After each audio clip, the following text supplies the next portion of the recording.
আপনি তাবলিগ করেন, প্রচার করেন, কি তাবলিগ করবেন কি প্রচার করবেন, প্রশ্ন এখানেই।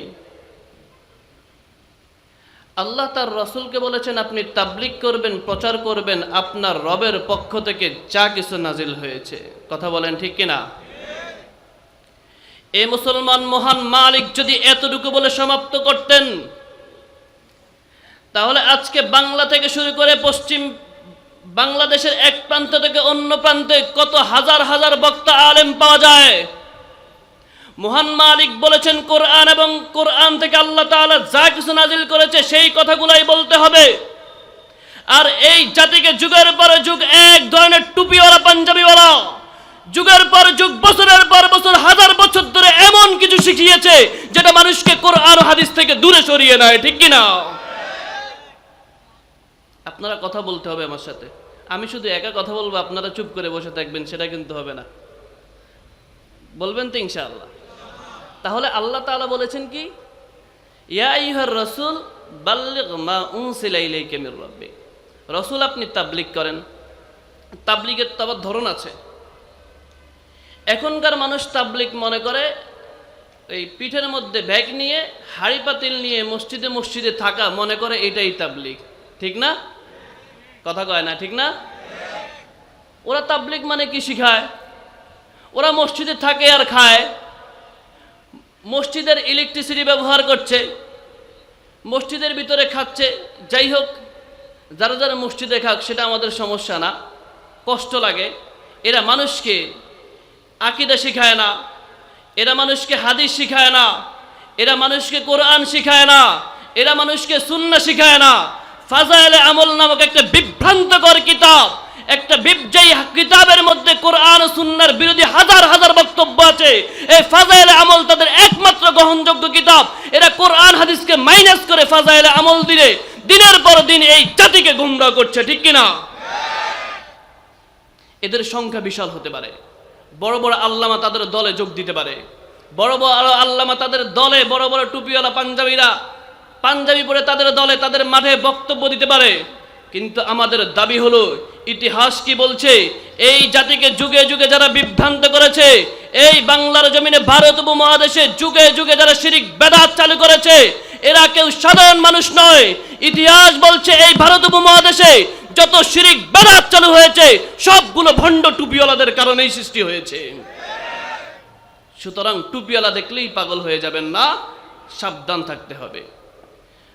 ভারতের বিগত দিনের প্রেসিডেন্ট মনমোহন সিংয়ের মাথায় পাগড়ি ছিল, তার মানে সে বড় আল্লামা হয়ে যায় নাই। রবীন্দ্রনাথ ঠাকুরের অনেক বড় দাড়ি ছিল, এর মানে সে বড় আল্লামা নয়। সুতরাং দাড়ি টুপি দেখলে পাগল হয়ে যাওয়া যাবে না। ব্যক্তি যে বলছে তার কথাগুলো কোরআন হাদিস কিনা, সে যে বলছে তার বাপ দাদার কিচ্ছা কাহিনী কিনা, এটা জানতে হবে। ঠিক কিনা? আল্লাহ তাআলা তৌফিক দান করুন। আল্লাহুম্মা আমিন। জোরে বলেন আমিন। ওই যে আপনাদের আওয়াজ কম হয়ে গেছে, রাগ করেছেন মনে হয় আপনারা আমার সাথে। আমাদের দেশে, আমি যেহেতু হানাফি মাযহাব থেকে আসা, এই জন্য হানাফি মাযহাবের তলার খবর জানি।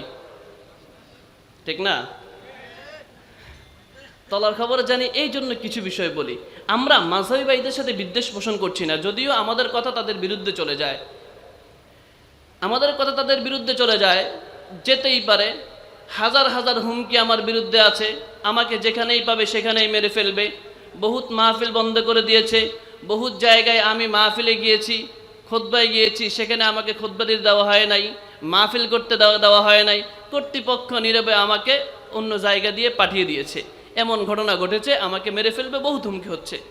কিন্তু আফসোস এবং দুঃখ ওই জাতির জন্য যারা হুমকি দিচ্ছে, মৃত্যুর ভয় দেখাচ্ছে।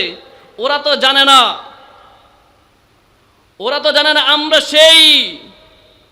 আমরা সেই ঈমান কলবে জিন্দা রেখে সেই ঈমান নিয়ে চলাফেরা করি।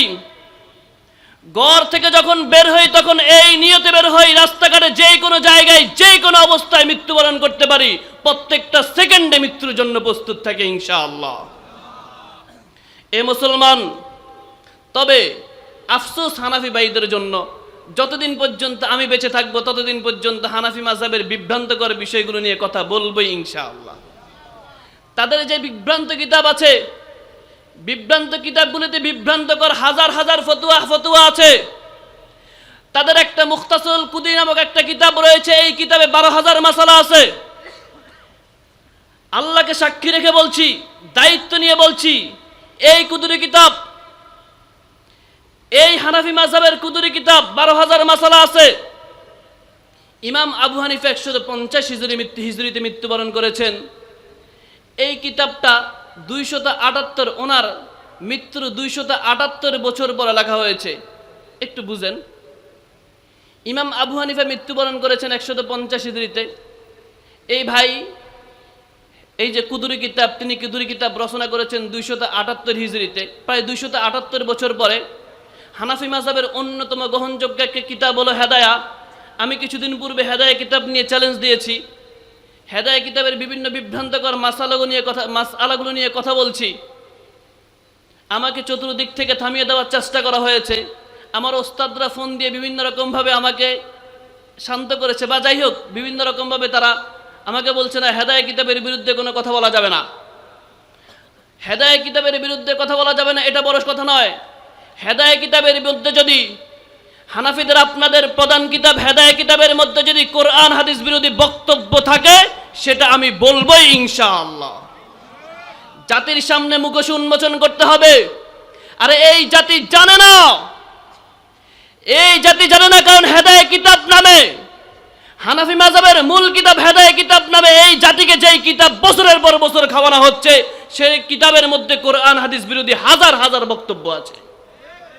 মানুষ যদি জানতো, এই জাতি যদি জানতো, তাহলে হেদায়া কিতাবের পরিণতি হতো সবগুলা কিতাবকে এক জায়গায় এনে মানুষ পুড়িয়ে ফেলতো। আসেন আমরা হেদায়া কিতাবের কয়েকটা বিভ্রান্তকর মাসআলা আপনাদের সামনে তুলে ধরছি। তো হেদায়া কিতাবের কথা বলি। 593 হিজরিতে লেখা হয়েছে। ইমাম আবু হানিফার 150 হিজরিতে মৃত্যুবরণ করেছে, তার মানে ওনার মৃত্যুর 443 বছর পরে লেখা হয়েছে। হেদায়া কিতাবের সবচেয়ে দুর্বল পয়েন্ট হলো, এই কিতাবে একটাও দলিল খুঁজে পাবেন না। কথা বলেন, একটাও কি পাবেন না? কথা কয় না, কি পাবেন না? মনে রাখবেন, এই কিতাবে একটাও দলিল খুঁজে পাবেন না। কিসের দলিল? কোরআন হাদিসের কোনো রেফারেন্স খুঁজে পাবেন না। শুধু তাই নয়, এই হেদায়া কিতাবের বক্তব্য ইমাম আবু হানিফার কিনা, সেই দলিলও আপনি খুঁজে পাবেন না। 593 হিজরিতে 443 বছর পরে, ইমাম আবু হানিফা মৃত্যুর 443 বছর পরে যেই কিতাব লেখা হয়েছে, এই কিতাবের বক্তব্যগুলো ইমাম আবু হানিফার কিনা। একজন মানুষ মৃত্যুর 443 বছর পরে যার জন্ম হয়েছে, তিনি কিতাব লিখেছে আবু হানিফার নামে। বিষয়টা হাস্যকর নয়? আবু হানিফার নামে মাযহাব চালিয়ে দিয়েছে, তার নামে হাজার হাজার মাসালা চালিয়ে দিয়েছে। আমি তো চ্যালেঞ্জ দিয়েছি, এমন কোন মায়ের বেটা যদি আসমানের নিচে জমিনের উপরে থাকো, যে আমার সামনে বসে হেদায়া কিতাব সম্পর্কে যে সকল আপত্তিগুলো আমার রয়েছে, কম পক্ষে 200 আপত্তি তুলবো। 200 আপত্তির মধ্যে একটা আপত্তি যদি প্রমাণ করতে পারো, কোরআন হাদিস দ্বারা সাব্যস্ত করতে পারো, তাহলে জাতির সামনে হাজারবার কান ধরে উঠবস করব। আর আমি যদি প্রমাণ করতে পারি হেদায়া কিতাবে হাজার হাজার বক্তব্য কোরআন হাদিস বিরোধী আছে, মানুষের ঈমান নষ্ট করবে হেদায়া কিতাবের মাসালাগুলো, এই জাতিকে দিনের পর দিন বিভ্রান্ত করছে, এই জাতির ঈমান আমল নষ্ট করছে, তাহলে হানাফি ভাইয়েরা আমার সাথে বসো। আমি যদি প্রমাণ করতে পারি, এক বৈঠকে হানাফি মাযহাব মতে হানাফি মাযহাবকে তালাক দিয়ে সালাফি হয়ে যাও। ঠিক কিনা? যদি আমি প্রমাণ করতে না পারি, আমি জাতির সামনে হাজারবার কান ধরে উঠবস করব। আর যদি প্রমাণ করতে পারি, তাহলে মেনে নিতে কোনো অসুবিধা নেই। ঠিক না? আল্লাহ তাআলা বুঝদান করে, জোরে বলেন আমিন। আমি যখন রিসেন্টলি চ্যালেঞ্জ দিয়েছি, অনেকের নাম ধরে চ্যালেঞ্জ দিয়েছি, সেখান থেকে একজন, ওই যে সুন্নি আছে, সুন্নি শহীদুল্লাহ বাহাদুর, মুফতি শহীদুল্লাহ বাহাদুর হাফিজাহুল্লাহ, তিনি আবার জুমার খুতবায় এই বিষয়ে কথা বলেছেন। মজার বিষয় কি দেখেন, মানুষের গুমরাহি কিন্তু কথা বললে প্রকাশ পায়, আবার মানুষের জ্ঞান কথা বললেই প্রকাশ পায়।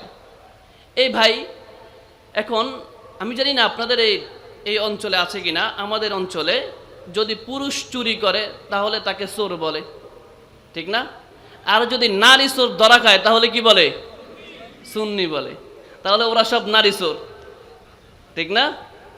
ওরা দেখতে মুজাক্কার, আসলে ওরা সব মুয়ান্নাস, এই জন্য নিজেদের নাম সুন্নি বলে প্রচার করে। এই সুন্নি, আমি বলেছি হেদায়েত কিতাব নিয়ে বাহাসে বসো, এখন সে আমাকে বলছে না হেদায়েত কিতাব নিয়ে কোনো বাহাস হবে না, কারণ হেদায়েত কিতাব সারা পৃথিবীর বহুত আইন বিশেষজ্ঞ, বহুত বিজ্ঞানীরা পড়ে, বহুত আইন বিশেষজ্ঞরা, বহুত অ্যাডভোকেটরা পড়ে, এটা হলো ওদের দলিল। আমি বলেছি হেদায়েত কিতাবে বহুত কোরআন হাদিস বিরোধী বক্তব্য আছে, আর আমার ভাই দলিল দিল হেদায়েত কিতাব বহুত মানুষ পড়ে, এই জন্য হেদায়েত কিতাব সঠিক, এই জন্য হেদায়েত কিতাব নিয়ে বাহাস করা যাবে না। উনি বলতেছে ওনার সাথে শবে বরাত নিয়ে বাহাস করতে, তো শবে বরাত নিয়ে ওনাদের দাবি কি? আবার এটাও বলছে শবে বরাত নিয়ে ওনাদের দাবি হলো শবে বরাত মুস্তাহাব। শবে বরাত কি? আচ্ছা, যে আমল মুস্তাহাব, আমল মুস্তাহাব নিয়ে কি বাহাস হয়? কথা বলেন। বাহাস তবে সুন্নত আর বেদাত নিয়ে। যদি আপনারা শবে বরাতকে সুন্নত বলেন তাহলে আমরা বেদাত বলবো, সালাফিরা বেদাত বলে, তাহলে সেটা বাহাস হবে। এখন আপনি মুস্তাহাব দাবি করছেন যে শবে বরাত মুস্তাহাব, এই মুস্তাহাবটা আবিষ্কার তো আপনার বাবা করেছে। কথা বলেন ঠিক কিনা? মুস্তাহাব শব্দ তো কোরআন হাদিসের শব্দ না, মুস্তাহাব শব্দ হলো তোর বাবার দাবি করা মুস্তাহাব শব্দ। সুতরাং যেই শব্দ মুস্তাহাব তোর বাবার দাবি করা, এই বিভ্রান্তকর বেদাত শবে বরাত নিয়ে কখনো বাস হতে পারে না। যদি তুমি শবে বরাতকে সুন্নাত বলে দাবি করো তাহলে আমরা বেদাতের পক্ষে বাসে বসতে পারি, ঠিক কিনা? আর মুস্তাহাব মনে করছে, তাহলে মুস্তাহাব একটা আমল, তোমার বাপ দাদার বানানো শব্দটা করলো কি না করলো কি? হায় হায়। আসেন, আল্লাহ তাআলা এই সকল সুন্নিগুলাকে, মুআন্নাস সুন্নিগুলাকে শহীদিন বুঝার তৌফিক দান করে, জোরে বলেন আমিন। আমরা এদের জন্য দোয়া করছি, বিদ্বেষ পোষণ করব না, দোয়া করতে হবে আল্লাহ তাআলা কোনো একদিন তো হেদায়েত দিতে পারেন, ঠিক না? ওয়াকুলিল হাক্কু মির রাব্বিকুম, হেদায়েত তো আল্লাহর পক্ষ থেকে আসে, সত্যি হেদায়েত আল্লাহর পক্ষ থেকে আসে। আমার ভিতরে তো এমন অনেক কথা আছে যেটা বলতে পারছি না ওপেন ক্যামেরায়, বিভিন্ন প্রতিবন্ধকতা আছে। তবে এটা বলি, কোনো মানুষ যদি সত্য জানতে চায়, সত্য জানার জন্য তাহাকিক করে, ইনশাআল্লাহ সে সত্য খুঁজে পাবে, এবং যদি মহান রবের কাছে দোয়া করে। আমার পরিচিত অনেক ভাই আছেন, হানাফি মাযহাবের বহুত আলেম আছেন, তারা জানে যে বিভিন্ন মাসআলায় তারা এই কথা বলতে স্বাচ্ছন্দ্য বোধ করে যে না, কোরআন হাদিস সালাফিরাই সবচাইতে বেশি মানে, কোরআন হাদিস আহলুল হাদিসরাই সবচাইতে বেশি মানে, আর মাযহাবী ভাইয়েরা কোরআন হাদিসের বাইরে গিয়ে মাযহাবকে সবচাইতে বেশি প্রাধান্য দেয়। তারা এটা মানে, তারা এটা বলে, কিন্তু স্বীকার করে না। কথা বলেন ঠিক কিনা? আছে, বহুত আছে। আমরা দোয়া করছি ওই ভাইদের জন্য, আল্লাহ তাআলা তাদেরকে সহি বুঝ দান করুন, আল্লাহুম্মা আমিন। দোয়া করতে হবে তো, দোয়া করবেন তো ইনশাআল্লাহ। আচ্ছা আসেন, তো কোরআনে সূরা নিসার 22 এবং 23 নম্বর আয়াতে আপনারা পড়ে দেখবেন, আল্লাহ তাআলা কিছু নারীদেরকে বিবাহ করা নিষেধ করেছেন। সবাই জানেন নিষেধ করেছেন, কিন্তু এই প্রসঙ্গে যে 14 জন নারীকে আল্লাহ তাআলা বিবাহ করতে নিষেধ করেছেন, এই কোরআনের এই আয়াতের 2টি আয়াত বিরোধী হেদায়েত কিতাবের বক্তব্য আছে। হেদায়েত কিতাব প্রথম খণ্ড ও দ্বিতীয় ভলিউমে আশরাফি বুক ডিপো দেওবন্দ সাহারানপুর থেকে ছাপা হয়েছে, এবং হেদায়েত কিতাবের 3য় ও 4র্থ ভলিউম দিল্লির রশিদিয়া থেকে ছাপা হয়েছে। এখন যখন হেদায়েত কিতাব নিয়ে কোনো একটা বক্তব্য দিব, দেখবেন অনেক হানাফি ভাইয়েরা হেদায়েত কিতাব নিয়ে আসবে, বলে আমাদের হেদায়েত কিতাবে নাই। মূর্খ, এই মূর্খ জানে না 593 হিজরি থেকে এই পর্যন্ত হেদায়েত কিতাবকে কতবার সংস্করণ করা হয়েছে। হেদায়েত কিতাবের লেখক সম্পর্কে বলি, হেদায়েত কিতাবের লেখক তুর্কির মিরগিয়া নামক জায়গায় জন্মগ্রহণ করেছেন। হেদায়েত কিতাব প্রকাশিত হওয়ার পর পুরো আরব মিডল ইস্টে হেদায়েত কিতাবকে ব্যান করা হয়েছে। হেদায়েত কিতাবে অসংখ্য কোরআন হাদিস বিরোধী বক্তব্য থাকার কারণে পুরো আরব জাতি হেদায়েত কিতাবকে নিষিদ্ধ করেছে। শুধু হেদায়েত কিতাবকে নিষিদ্ধ করা নয়, হেদায়েত কিতাবের লেখককে নিষিদ্ধ করেছে। হেদায়েত কিতাবের লেখক যখন মৃত্যুবরণ করেছে, তখনকার যুগের মুসলমানরা মুসলমানের গোরস্থানে এই হেদায়েত কিতাবের লেখককে দাফন পর্যন্ত করতে দেয় নাই। নাউজুবিল্লাহ বলবেন না? এমন এক যে বিভ্রান্ত করা লেখকের কিতাব আজকে তাদের কাছে সবচাইতে গ্রহণযোগ্য কিতাব। তারা বলেও ফেলে যে হেদায়েত কিতাব কখনো কখনো বলে ফেলে যেটা নাকি কোরআনের চাইতেও বেশি গ্রহণযোগ্য। নাউজুবিল্লাহ। আমরা দেখি এই কিতাবে বিভ্রান্তকর ফতোয়া কি আছে। তো হেদায় কিতাবের 2 নম্বর খণ্ডে 516 নম্বর পৃষ্ঠায় হেদায় কিতাবের 2 নম্বর খণ্ডে ভলিউম নাম্বার বলেছি, কোন জায়গা থেকে সাফা, কোন প্রকাশনী থেকে সাফা সেটাও বলেছি। 2 নম্বর খণ্ডে 516 নম্বর পৃষ্ঠায় লেখক লেখেন, যদি কোনো ব্যক্তি জানে যে এই 14 জন মহিলাকে বিবাহ করা হারাম, তারপর এটা জেনেও যদি সে এই 14 জন মাহারামকে বিবাহ করে তার সাথে যদি সহবাস করে, তাহলে তাকে শাস্তি দেওয়া যাবে না। নাউজুবিল্লাহ বলবেন না? আপনারা নাউজুবিল্লাহ আসতে বলছেন, মনে হয় কষ্ট পাইছেন। এটা তো আপনাদের কিতাবে নাই, হানাফিদের কিতাবে আছে, আপনাদের কষ্ট পাওয়ার কি আছে? 1 নাম্বার। 2 নাম্বার, হেদায় কিতাবের 2 নম্বর খণ্ডে 516 নম্বর পৃষ্ঠায় রয়েছে, কোনো মহিলা যদি অজ্ঞাত কোনো পুরুষকে দেখে পছন্দ করে বলে যে এটা আমার স্বামী, এবং পুরুষও যদি অপরিচিত কোনো মহিলাকে দেখে পছন্দ হয়ে যদি বলে যে এটা আমার স্বামী, এবং তারা পরবর্তীতে জানতে পারলো যে না, তারা স্বামী স্ত্রী না, কিন্তু নিজেরা নিজেদেরকে স্বামী স্ত্রী মনে করে বিছানা পর্যন্ত চলে গেল, তবে তাদের উপরে কোনো শাস্তি দেওয়া যাবে না, শুধু মোহরানা ধার্য করে মোহরানা আদায় করে দিলেই সেটা জায়েজ হয়ে যাবে। নাউজুবিল্লাহ বলবেন না? তাহলে প্রথম যে দলিল, সেই দলিলে আমরা বলতে পারি ওই যে 14 জন মহিলাকে কোরআন বলছে বিয়ে করা যাবে না, আর হেদায় কিতাব বলছে না 14 জনকে বিয়ে করা যাবে, তার মধ্যে মা খালা আছে না নাই? জোরে বলেন আছে না নাই? তার মানে হানাফি মাযহাবে মাকে বিয়ে করা যায় আছে। নাউজুবিল্লাহ আসতে বললেন। আমি তো বলি ওরা দলিল নিয়ে আসবে হদ করা, যে হদ, ইমাম আবু হানিফা বলছে হদ নাই, আর হদ মানে এই মূর্খরা হদের অর্থই বুঝে না। এ মুসলমান, আমি তো পূর্বাচলের জিকে ফাউন্ডেশনে এই প্রোগ্রাম থেকে চ্যালেঞ্জ দিয়ে গেলাম, আসমানের নিচে জমিনের উপরে কোনো মায়ের বেটা কোনো বাবার বেটা যদি আমার সামনে প্রমাণ করতে পারে হেদায় কিতাবে এই বক্তব্য নাই, তাহলে জাতির সামনে 1000 বার কান্দারে উঠবস করে তওবা করব। আর যদি হেদায় কিতাবে এমন বিভ্রান্তকর কোরআন বিরোধী বক্তব্য থাকে, তাহলে তোমাদেরকে তওবা করতে হবে, ঠিক কি না? আল্লাহ তাআলা হেদায়েত করুক, জোরে বলেন আমিন।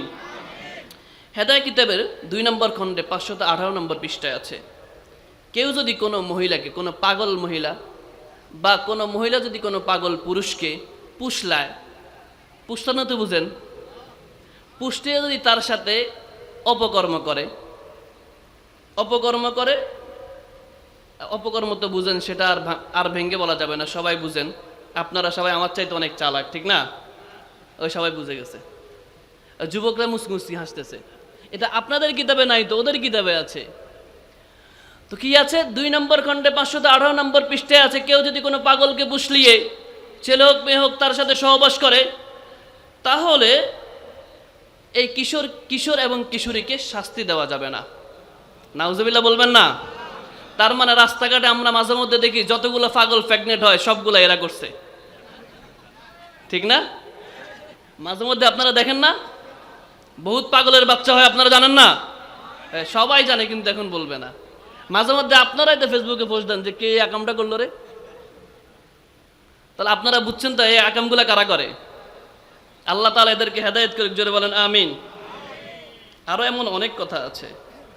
শায়েখ চলে আসছেন, আমাদের শায়েখ অনেক বড় আলেম আসছেন আলহামদুলিল্লাহ, মাদানী শেখ মোকাররম বিন মুহসিন হাফিজাহুল্লাহ, হযরত কথা বলবেন। এরপরে আসেন, আরো আছে। হ্যাঁ, হেদায় কিতাবের 2 নম্বর খণ্ডে 431 নম্বর পৃষ্ঠায়, কোনো মহিলা যদি স্বামী মারা যাওয়ার 2 বছর পরে যদি তার বাচ্চা হয়, কয় বছর পরে? কথা বলেন, কয় বছর পরে? 2 বছর পরে।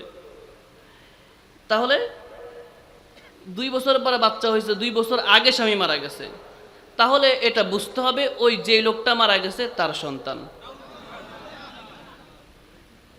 বলেন তো, এমন বিভ্রান্তকর বক্তব্য যদি কোনো কিতাবে থাকে, এটা ধর্ম হয় কি করে? আর এই বেকুবগুলা বছর পর এটা বছর মানছে কি করে? কথা বলেন।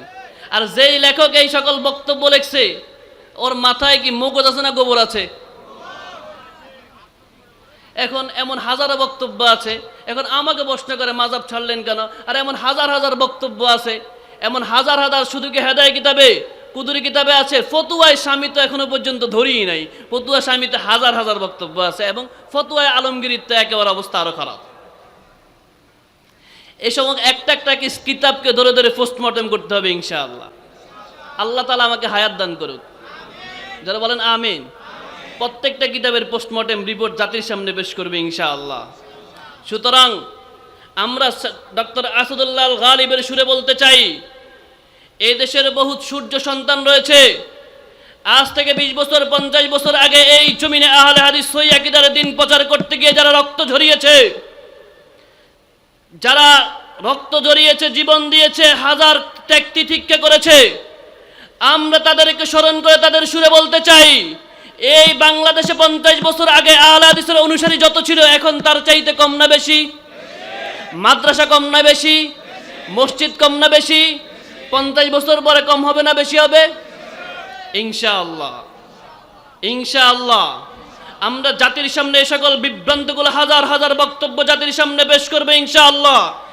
আজ না হোক কাল আমরা তো সেই ইচ্ছা লালন করি, তাওহীদের ঝান্ডা উঠেছে, মাশরিক থেকে মাগরিব পর্যন্ত তাওহীদের বাতাস প্রেরণ হবে। সূরা সফে আল্লাহ তাআলা বলেছেন, ইউরিদুনা লিইউতফিউ নূরাল্লাহি বিআফওয়াহিম। এই হেদায়েতের নূর প্রজ্বলিত হয়েছে, এই প্রজ্বলিত তারকাকে বন্ধ করা যাবে না, মাশরিক থেকে মাগরিব পর্যন্ত চলবে। আজ না হোক কাল, আজ না হোক কাল মহান রবকে সাক্ষী রেখে বলছি, মহান রবের দয়া ভিক্ষা কামনা করছি, ইনশাআল্লাহ আজ না হোক কাল এই দেশটাকে মাযহাব নামক বিভ্রান্ত ইসলাম, মাযহাব নামক বিভ্রান্ত ইসলাম, মাযহাব নামক বিভ্রান্ত ইসলাম চলে যাবে ইনশাআল্লাহ, চলে যাবে। এই জাতি বুঝতে পারবে ইনশাআল্লাহ। আজ না হোক কাল এই জাতির প্রত্যেকটা কণ্ঠ থেকে সেই ধ্বনি উচ্চারিত হবে।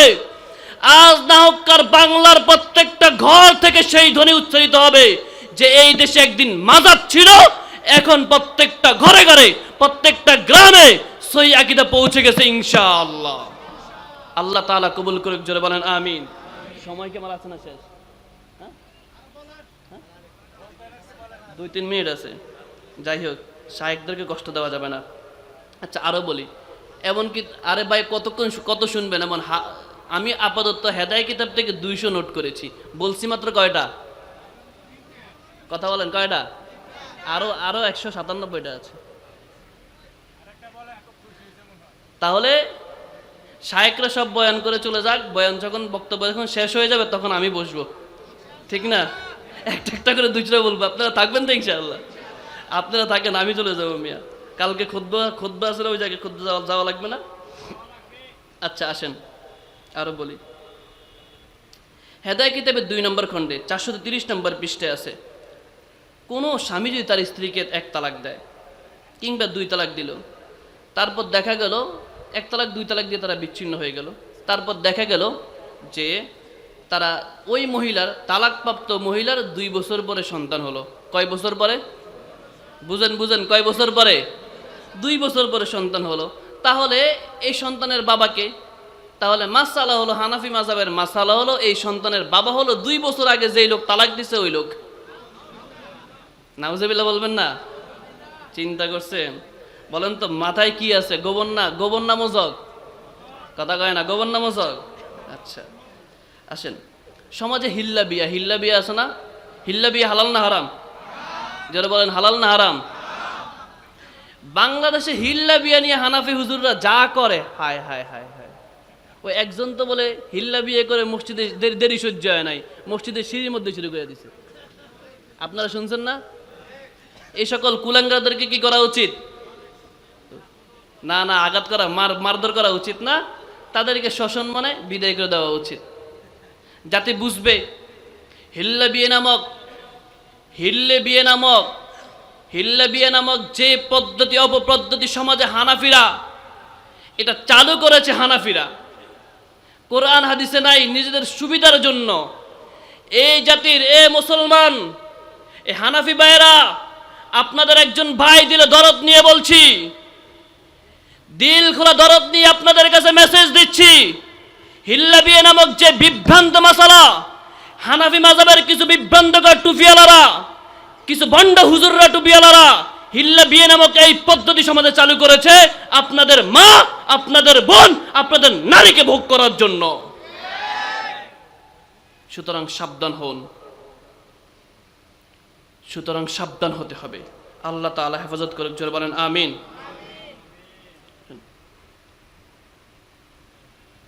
এবার হিল্লা বিয়া তো বললাম, হেদায় কিতাবের 2 নম্বর খণ্ডে 358 নম্বর পৃষ্ঠায় আছে, কেউ যদি কোনো নারী যদি কারো কাছ থেকে, পুরুষের কাছ থেকে জোরপূর্বক তালাক নেয়, এরপরে তালাক নেওয়ার পর, তালাকের পর ওই যে আমাদের দেশে তো একটা সংস্কৃতি আছে, বিয়ের সময় মোয়ারানা ধার্য করে, তালাকের সময় নিয়ে যাবে বলে, ঠিক না?